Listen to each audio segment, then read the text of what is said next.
Today we find ourselves at the location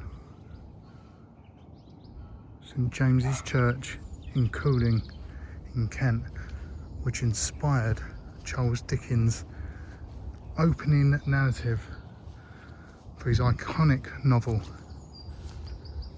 Great Expectations.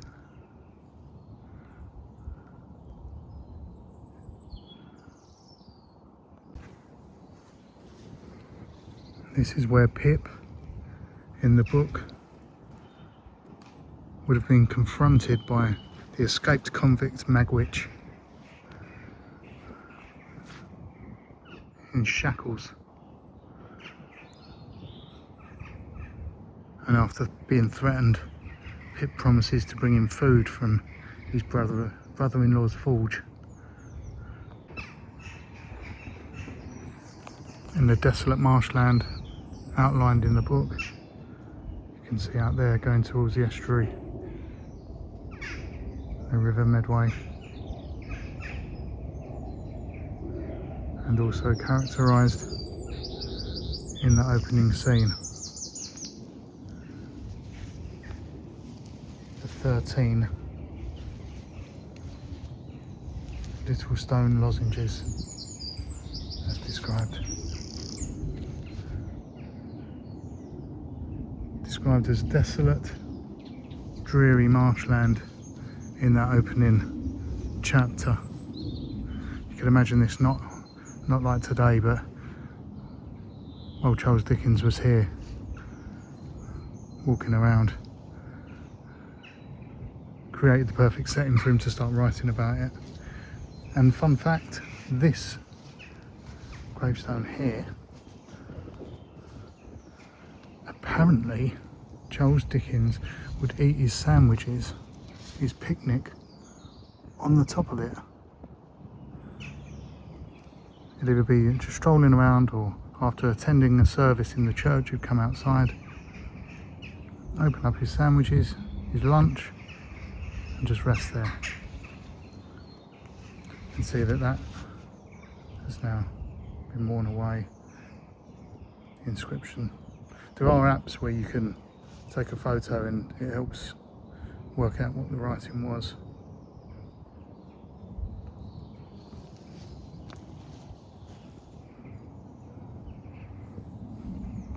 Let's take a look inside.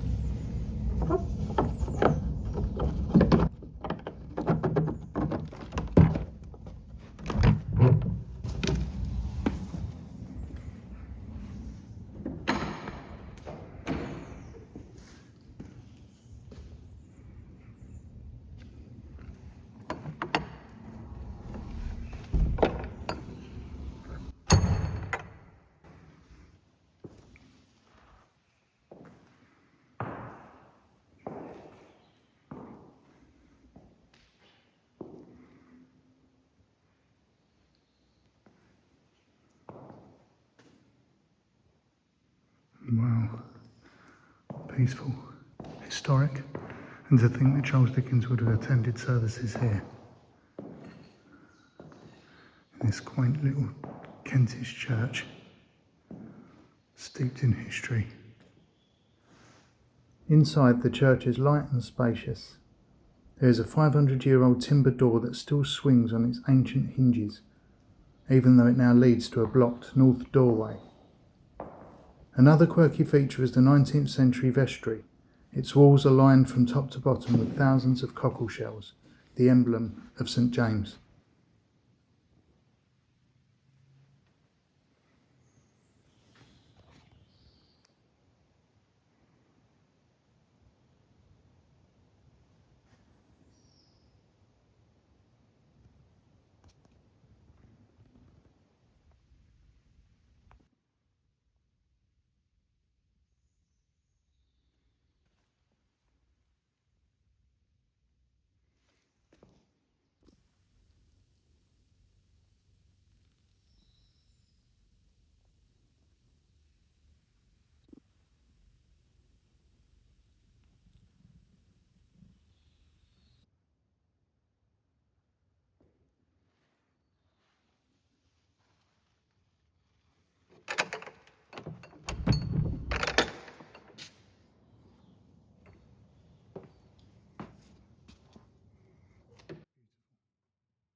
So you can see from the sign there, St James Cooling.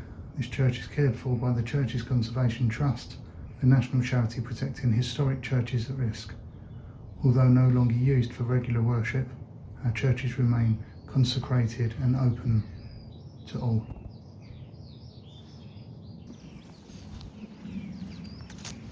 Some of these graves are now so old that most of the writing is inscriptions, engravings, are well and truly worn, but even though the writing's gone, I'd like to think there's still people alive today who still remember and have photos. The daguerreotypes back in those times, because the 1800s, or the later part of the 1800s, people were still remembered. This old tree over here. Imagine how long that's been here for.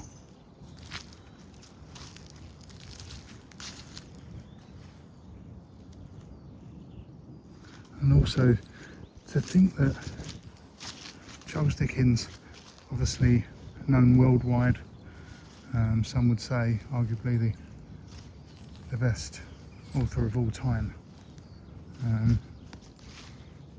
wandered through here many occasions, attending services, weddings, baptisms, whatever it may have been.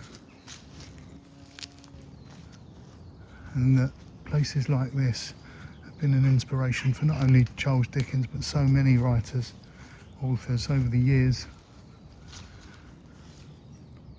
And it's just these little picturesque places, beautiful places, are scattered around everywhere. A lot of the time you stumble upon them or read about them later and then come and visit. But yeah, centuries old, still standing. Yeah, and in that opening scene in Great Expectations, where Magwitch is said to appear and behind some graves with what looked like a great iron on his leg.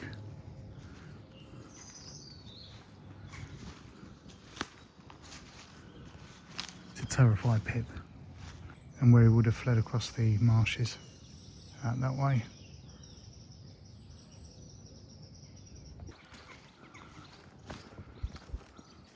That's probably going to do it for this video. I'll try and do some more Charles Dickens related locations in the future, in the near future.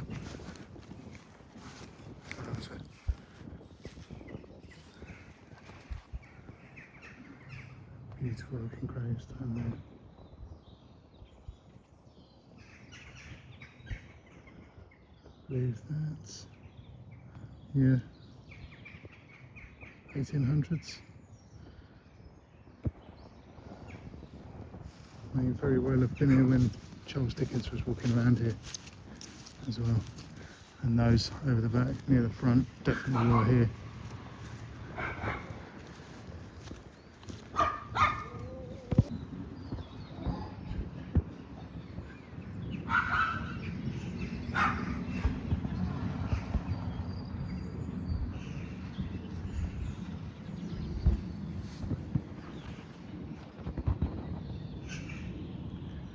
Magwitch.